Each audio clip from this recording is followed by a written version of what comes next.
スーパーバンタム級タイトルマッチ You men receive my instructions in the dressing room. レミノボクシングフェニックスバトル 101WBO のアジアパシフィックスーパーバンタム級 Protect yourselves at all times. Touch gloves now, men. You're boxing at the bell. God bless you both.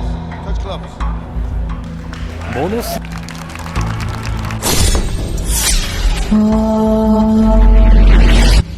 Sa kasalukuyang pamamayagpag ng tinaguriang The Monster na si Naoya Inoue sa timbang na 122-pound Super Bantamweight Division ay merong isang boksingerong nanggaling pa sa bansang Ireland na susubukang sungkitin ang 4 na titulong pinangahawakan ng pambato ng Japan na si Naoya Inoue. Ito ay ang Irish knockout artist na si TJ Doheny. Tinaguriang The Power dahil sa taglay nitong malamasong kamao.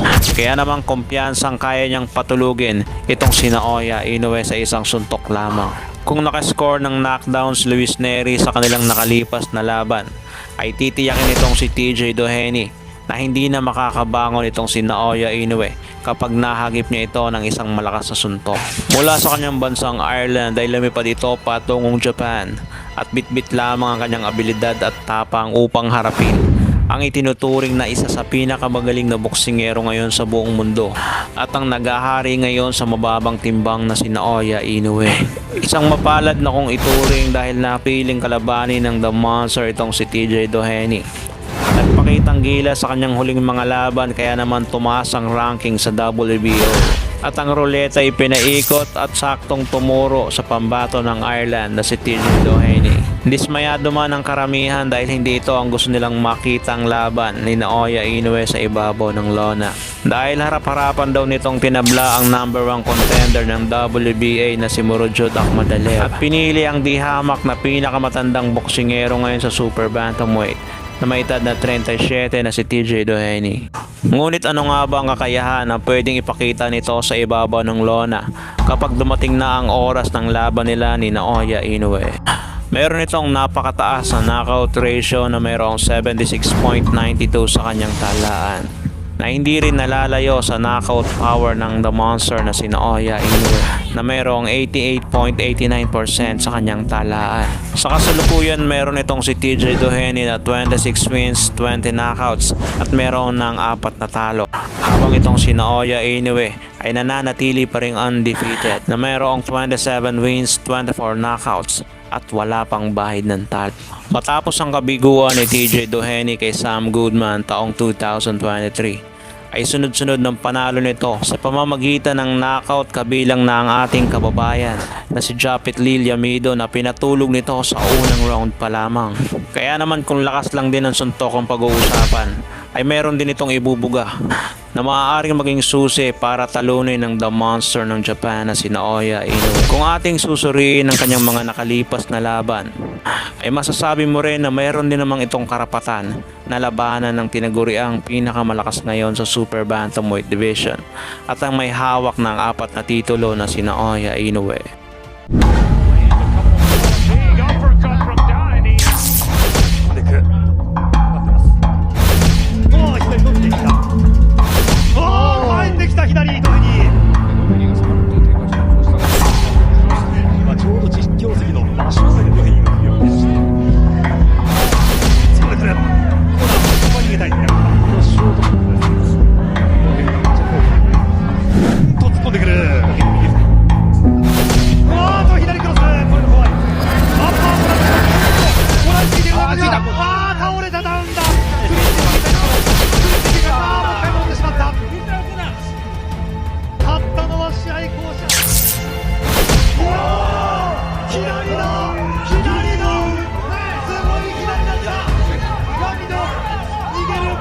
Finish him!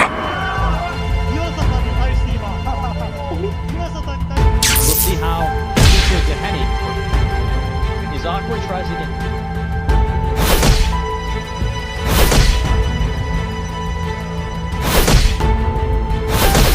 Internationally, Brazilian, Hispanic countries like Mexico. Nice left hand by Doheny.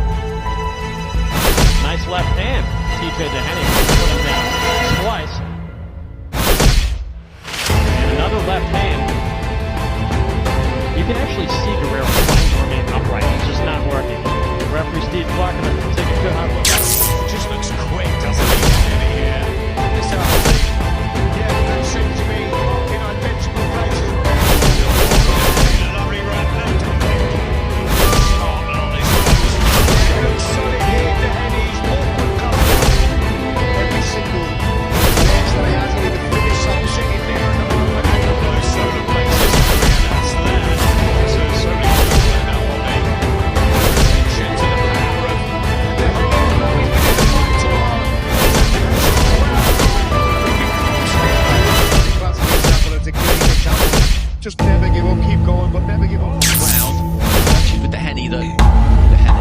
had a half during COVID, so body of Juarez. Castro 2020 and that Good ring craft, good solid. left for him really. Bantamweight champion. Karaka and Horn go against Iwasa. Stiff looking lead. He has to stop and stop. Catches Juarez with looking to come forward and from Dehaney. Feeling like it might be a bit low. He is lovely uppercut there. Oh, what a shot! That's hand down from Dehaney.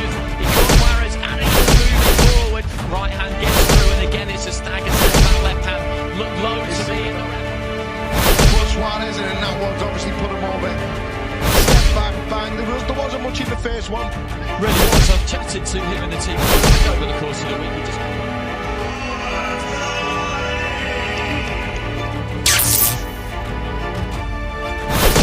Once again, we're having another southpaw matchup here.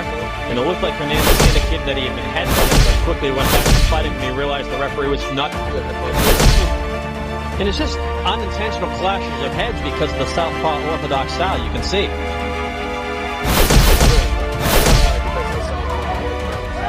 Boxing, for that matter. Here in the Kenmore Square area of Boston. Nice left hand by Donnie. Blood over the eye. Yeah, there's definitely blood over the eye of Hernandez. And TJ smells blood. TJ with the left hand. He's got Hernandez up against the ropes. That looks wiping the blood away. Obviously affecting his vision.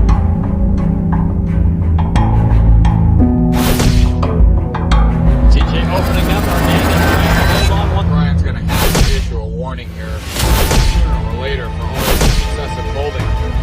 Either that or TJ down. He's just going to stop the holding himself by continuously punching. And Take a look at this eye. I'm moving them back down to where they should be. that is it. Referee Mike Ryan's going to stop the fight on the advice of Dr. Edgar Bolinas. A cut over the eye of Hernandez is going to give TJ Donahue the win. And Naoya Monster Inoue.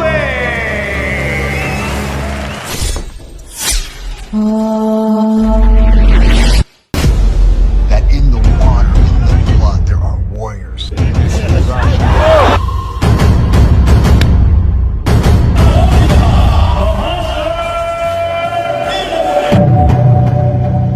Sina Oya Inoue na nga ba ang itinuturing na mukha ng Asian boxing at pumapangalawa sa ating pambansang kamao na si Manny Pacquiao? At maaari ba niya itong mausaran pagdating sa mga susunod na panahon? At saan kaya nang gagaling ang lakas nitong si Naoya Inoue at ganoon na lamang katindi ang kanyang mga kamao? Halina't ating pag-usapan ang kanyang legendary career at kung papaano nga ba hinubog itong The Monster na si Naoya Inoue at kung hanggang saan na pamamayagpag nitong pambato ng Japan.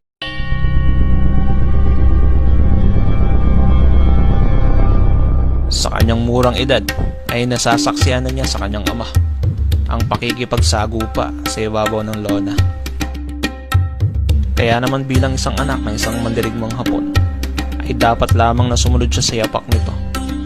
Pero base sa kanyang pisikal na pangangatawan ay tila hindi angkop ang kanyang anyo para maging boksingero na tulad ng kanyang ama. 5 taong gulang pa nga lamang ito ay sinisimulan ng ipakilala sa kanya ang sports ng boxing.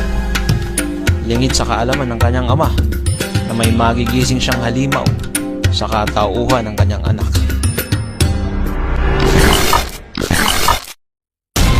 Sa murang edad nito ay kapansin-pansin ang bigat ng kanyang mga kamao. Dahil bata pa lamang ito ay sinasabak na ng kanyang ama sa mga torneo sa kanilang lugar. At nang isabak nga ito sa amateur ay talagang napakadominante nito. Sa hubog ng kanyang katawan ay hindi mo akalain na nakakapagbabagsak ito ng kanyang mga katunggali. Kahit pa may suot na protective gear, ay katakataka kung saan nanggagaling ang lakas ng mga kamao nito. Sa 76 niyang naipanalo sa pagiging amateurista, ay 48 roon ang humalik sa lona.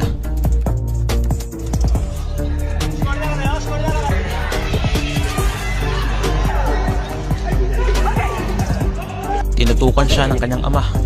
Walang oras na sinayang.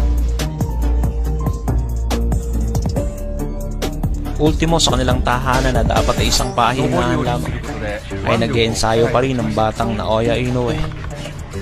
Pinasok ang pagiging profesional na boksingero sa edad na 19.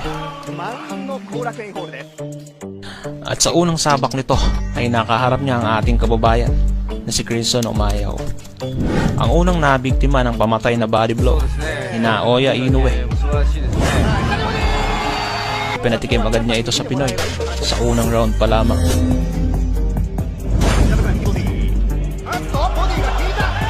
Pagdating ng ikalawang round ay nagpatuloy ang kanilang palitan ng mga suntok, at dito kapansin-pansin ng talento ng Hapon sa pagbato ng mga kombinasyon,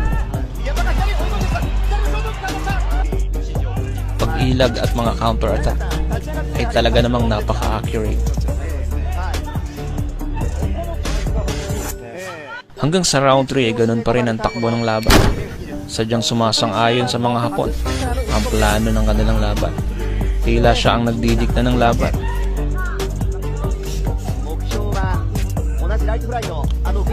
At sa pagsapit ng pang-apat na rounds, ay tuloy-tuloy ang parusang body punch na tinatanggap ng Pinoy sa Hapon, hanggang sa kumonekta ang napaka-solid sa katawan ng bandang sikmura, ang kaliwang kamao ni Naoya Inoue.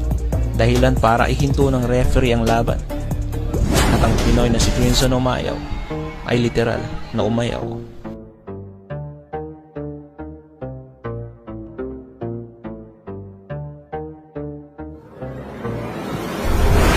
At nagpatuloy ang mga panalo na ginagawa ni Naoya Inoue sa pagiging profesional. Sa taong 2013 ay 4 na laban agad kanyang naipanalo. April 16 sa kaparehong taon, nakasagupa naman niya ang kapwa Hapon na si Yuki Sano. Tinalo naman niya ito via technical knockout.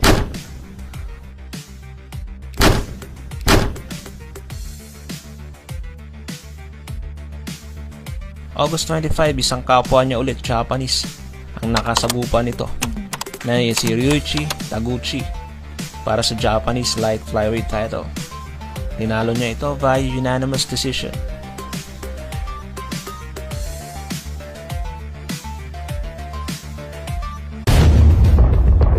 December 6, 2013 ay ang pangalawang Pinoy na nakasagupa niya.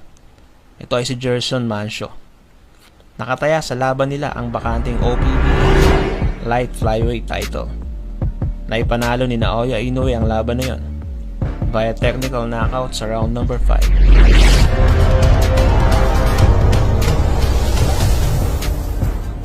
At sa sumunod na taon, April 6, 2014, ay nabigyan agad siya ng tsansa para sa isang title shot laban kay Adrian Hernandez ng Mexico. He's that guy. He don't talk. He don't say anything at all.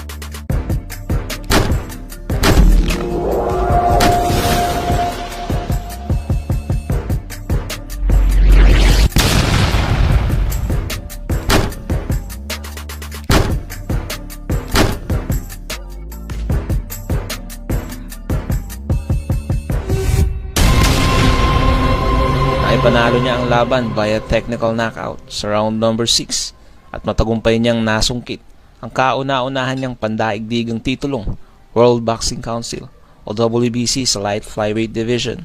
At matapos na magtagumpay na maidepensa ang kanyang WBC title sa Thai boxer na si Witawas Basipian noong September 5, 2014, ay umakyat ito sa super flyweight division para agawin ang titulong WBO sa veteranong Argentinian na si Omar Narvaez. Hindi na nag-aksaya ng panahon si Naoya Inoue at hindi na niya pinaporma ang veteranong katunggali.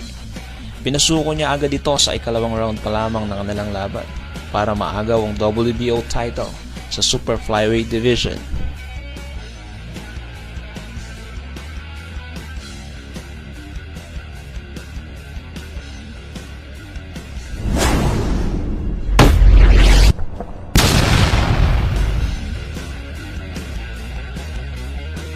At sa loob ng 3 taon ay 7 beses na matagumpay niyang nadepensahan ang kanyang titulo bago niya inakyat ang Bantamweight Division.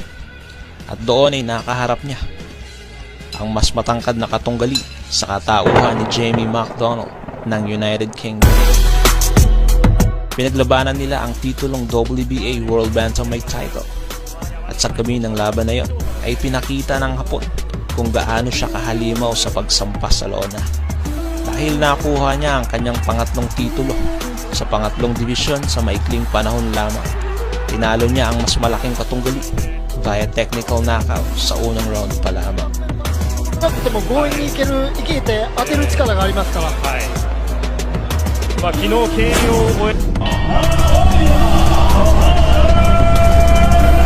Matagumpay naman niyang nadepensahan ang titulong yan kay Juan Carlos Payano on January 7, 2018.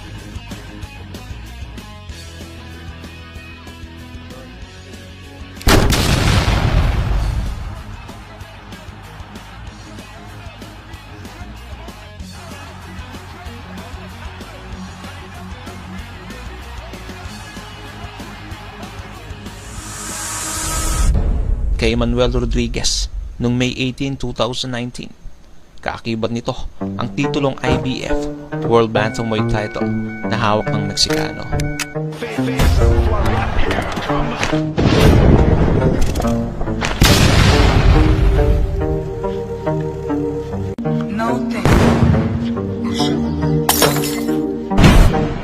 At sa final match na Super Series Championship ay nakaharap niya ang ating kababayan na si The Filipino Flash, Nonito Donaire.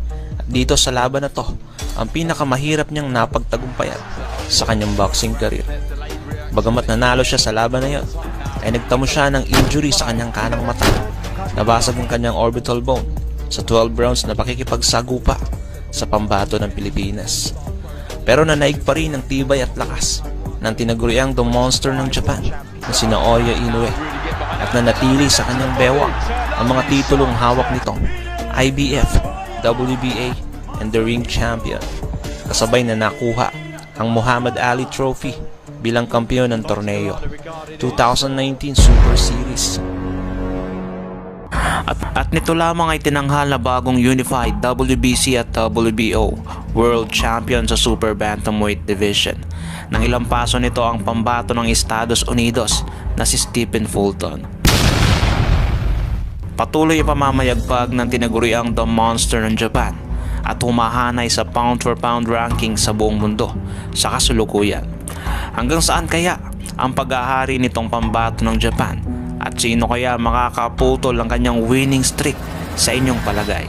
O patuloy itong babasag ng mga record sa pag-usad ng mga panahon at tatanghaling pinakamahusay na Asian boxer sa kasaysayan? Tila medyo nahirapan si Inoue sa nasabing laban dahil sa taktikang ginawa ng Thai boxer na maaaring makatulong sa ating pambato. Halina't suriin natin ang naging labang iyon. Ngunit bago natin simulan yan, ay kung maaari sana paki-like and share ng ating video at paki-subscribe ng ating channel. Maraming salamat. What's up mga repa? Welcome sa ating fight commentary. Ngayon ay tatalakayin natin itong naging laban ni Naoya Inoue kontra dito sa pambato ng Thailand na si Aram Depaen.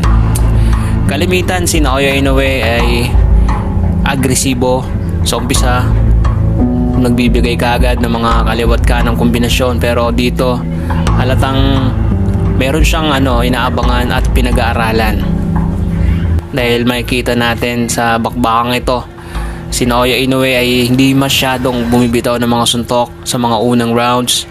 At itong si Aram Depaen ay umaatake sa kanya.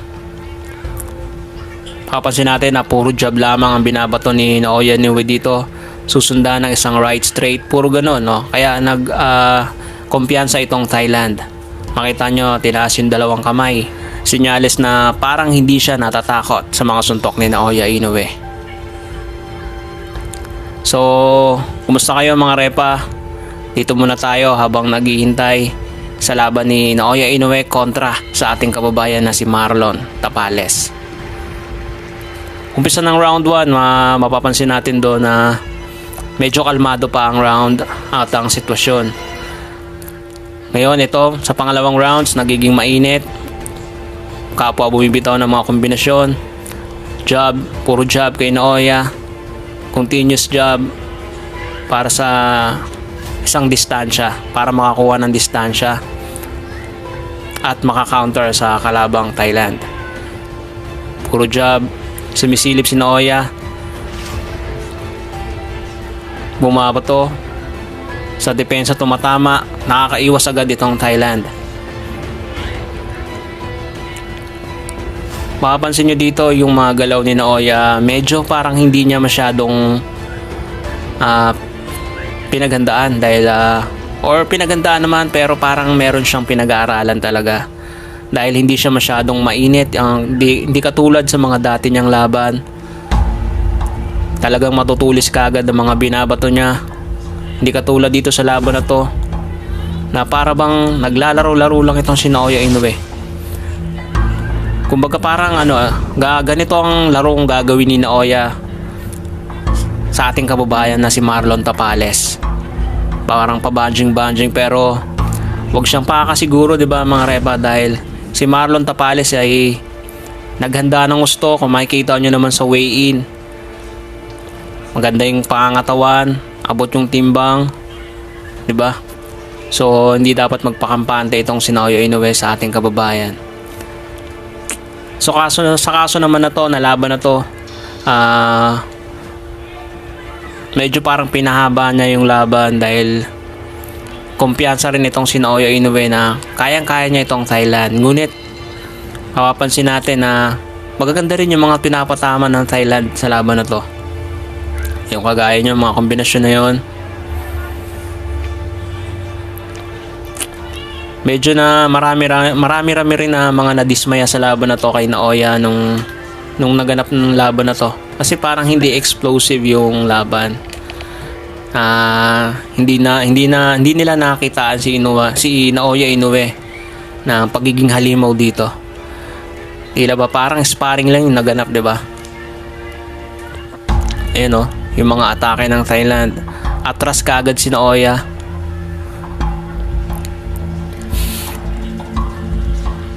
Kombinasyon, hindi tumama.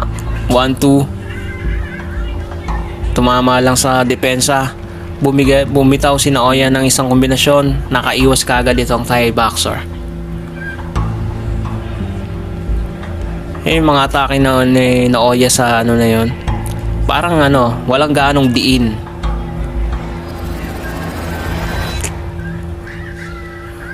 One, two, yun. Hindi tumama. Nakaiwas yung Thai. Isa to sa mga naging practice game ni Naoya Inoue dahil medyo maganda rin yung depensa ng Thai boxer. Hindi rin gaanong makapasok yung mga atake ni Naoya. Dito medyo binibilisan na niya yung kanyang kilos, yung footwork. Uppercut, hindi tumama, bahagya lamang, pero nakaiwas itong Thai. Sa tingin ko, ang magandang strategy na magagawa ni Tapales sa laban niya mamaya, footwork, magandang footwork, magandang kombinasyon. Huwag siyang magpapatama ng solid, gamitin yung buong ring, puntos. Huwag mo na siya maghangad ng knockout. Ang importante ay mapuntusan niya si Naoya Inoue. Parang ganito kay Aran Dipaen, medyo pumupuntos-puntos, sabay lalabas, ginagamit yung ring. Ayan makikita nyo. Kaya medyo tumagal itong laban na to. Kayo mga repa, ano ba sa tingin nyo ang maaaring maging susi para sa laban ni Naoya Inoue at Marlon Tapales para manalo ang ating kababayan? Comment nyo lamang yan kung anong magandang strategy ng ating pambato. Pag-uusapan natin yan sa comment section. So balik tayo sa laban na to mga repa, Ayun na, medyo bumibitaw na si Naoya na. Ayan makikita niyo yung mga atake niya ngayon kaysa sa mga naunang rounds. Matutulis na, 'di ba? Nagbibitaw na rin siya ng mga volume punches, uppercut, dahil laging naka-shield itong si Aran Dipaen. Yung right straight niya kasi masyadong hindi tumatama. So, nag-focus siya sa uppercut ngayon. Pansin nyo ba mga repa? Medyo nakakaramdam itong Thailand tuwing nagbibitaw si Naoya ng mga mabibigat na suntok. Ayan o, kagaya niyan. Yung right straight naman na binitawan niya, lagi nasasalag nitong si Aaron Dipain. So mamaya hindi natin malalaman kung anong magiging estratehiya ni Naoya Inoue sa magiging laban niya sa ating pambato. Kung ganito nga ba ang kanyang gagawing style,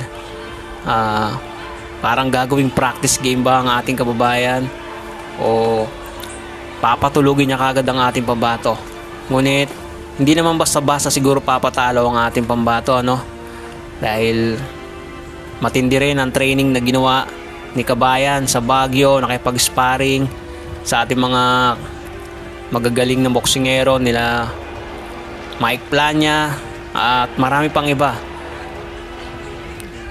Yun, no? Ang ganda ng mga patama dito ni Naoya na, pero nasasalulang nitong Thai boxer.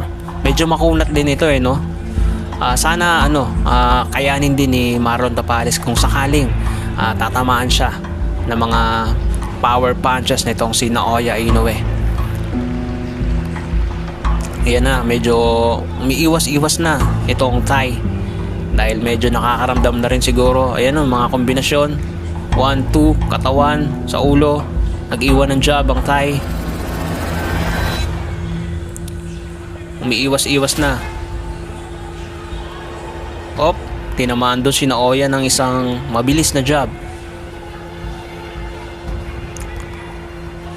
Nakaiwas kagad si Naoya sa left hook na pinakawala nitong Thai. 1-2 sa katawan. Grabe mga bitaw ni Naoya sa body, no? Ayan ang mga isa sa mga dapat pag-ingatan ng ating kababayan para sa laban niya mamaya. So tapos itong round, sumunod na round, nagbitaw ng kombinasyon, nagpalit, gumanti si Naoya. Patibayan dito, Brad. O, diba? Sinalulang din ni Naoya. Bumibitaw na sa katawan nitong si Naoya. Gumagante naman yung Thai boxer.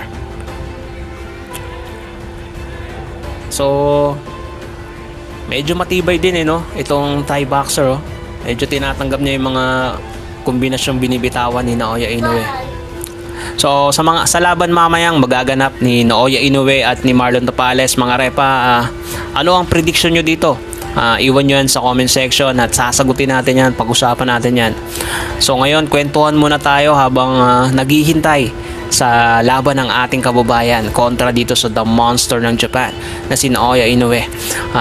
Isa tong historic fight sa parehong boksingero dahil itong si Naoya tatangkain ng pangalawang undisputed title sa kanyang pangalawang division sa bantamweight at sa super bantamweight division. Ito namang ating kababayan, kung sakaling manalo siya naman ang kauna-unahang makakahawak ng 4 na prestihiyosong titulo sa boxing dahil si Manny Pacquiao hindi yan nagawa nung siya ay active pa sa boxing. Tanging si Marlon Tapales lang din ang may chance ngayon na makakuha nitong 4 na major belt. So parehas silang may history na gagawin. Kanino kayang history ang matutupad dito sa Japan, sa pambato ng Japan o sa ating pambatong si Marlon The Nightmare Tapales? So malaya tayo mga reba, no, na iwan ang ating mga salubin dyan sa comment section. Sa habang nag-aantay, magkwento-kwentuhan muna tayo dito, 'di ba? So pampalipas ng oras, 'di ba mga repa? Kasi medyo nakakainip din, so mahaba pa yung oras bago magsimula yung laban. Tatalakayin muna natin itong naging laban niya kasi medyo pwede rin tayo makakuha ng prediction sa laban na to para sa laban ni Marlon Tapales kay Naoya, dahil kasi mapapansin natin dito na parang hindi seryoso si Naoya sa laban na to. Hindi natin alam, baka ganun din ang magiging laban niya kay Tapales kasi makikita natin sa weigh-in na parang hindi siya maangas na kagaya sa mga ibang weigh-in, ba? Kasi pansin natin na mabait naman si Tapales, ang ating pambato, no? Kaya medyo nice din si Naoya, kaya hindi natin alam, baka papahabain niya or pababagsakin agad. Pero ang ating kababayan na nagbitaw ng salita na hindi siya basta-basta lang na bibigay lang niya yung belt na pumunta doon sa Japan, kundi aagawin niya yung belt kay Naoya. Sana matupad yan ang ating kababayan. Pero ano man ang maging resulta, no, mga repa, no?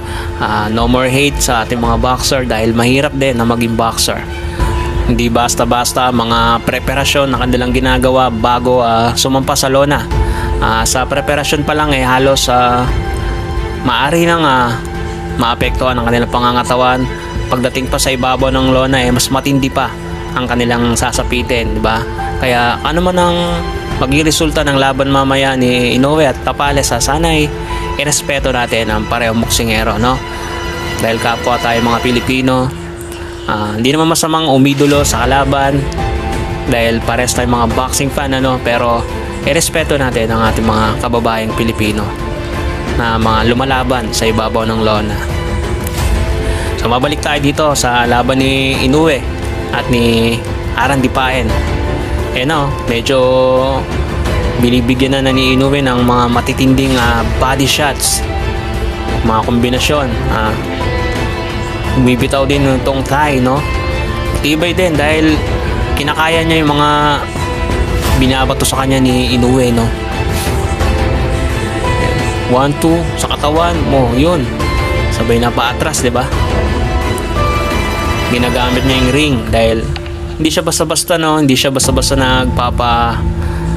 nagpapa-corner kay Inoue dahil alam niya rin, So umaatras na itong thigh. Tila nakaramdam na rin siguro, no? Ginagamit na niya ang kanyang footwork para umiwas sa mga atake ni Inoue. Tamad na siya bumato ngayon, di ba? Ayun, wala na. Hindi na tumatama. Medyo mabagal na rin dahil siguro sa mga atake yun ni Naoya Inoue, yung mga kumbaga itinanim niya sa mga unang rounds, mga body shots. Yan ang mga nagiging epekto pag lumilipas na yung laban, di ba? Mararamdaman niya ng boxer na unti-unti siyang bumabagal at pumihina dahil sa mga patama sa kanya. So pwede rin itong mangyari, di ba, kay Tapales, yung uunti-untiin ang ating pambato hanggang sa tumiklop. Pero si Kabayan, meron din mga pamatay na suntok yan. Hindi rin basta-basta yan mapapauli. So umasa tayo doon, mga reba. Doon muna tayo. Panghawakan natin yung sinabi ni Tapales na ibibigay niya ang kauna-una ang undisputed title. Balik tayo sa laban, mga reba, no? Medyo nanghihina na ito si Aran Dipaen pero hindi pa rin tumitiklop. Tila matindi rin yung mga binibitawan ni Naoya sa kanya pero kinakaya niya. Yung mga bato niya puro 1-2 na lang dahil pag sasalag na lang siya dahil aatakin siya ni Naoya sa katawan, na which is talagang masakit yon pag tumama. Talagang nakaka-apekto sa resistensya ng ating mga boksingero. 1-2, ayun, tumama sa ulo, sa katawan, tumama ulit. Medyo na si Inoue dito, parang pa-chill na lang din, kakahabol kasi medyo hindi na masyadong magalaw. Ayun na, 1-2 na lang binibitawan din ni Inoue. Titirahin sa ulo, tapos pag umangat yung depensa, saka atake sa katawan. Atras ng konti, counter ng kaliwa. Maganda yun kung tumama. Yan na, di ba? Ganda.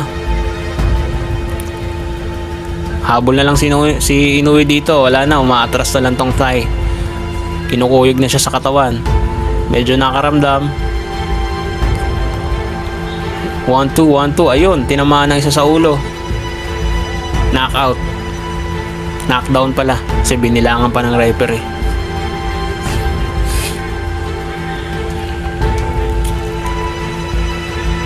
So paunti-unti lang, no? Talagang inunti-unti lang siya ni Naoya Inoue hanggang sa tinigil na referee. Ayun. So antabayanan nyo lamang yan mga repa, no? Maya-maya lamang ay magaganap na ang laban ni Naoya Inoue kontra sa ating pambatong si Marlon Tapales para sa undisputed title match. Kung nagustuhan nyo ang video ng tampok natin ngayon, paki-like and share. Mag-iwan ka na rin ng comments para sa iyong saloobin. At kung bago pa lamang dito ay paki-subscribe at huwag kalimutang pindutin ang notification bell button para updated ka sa mga umaatikabong videos tulad nito.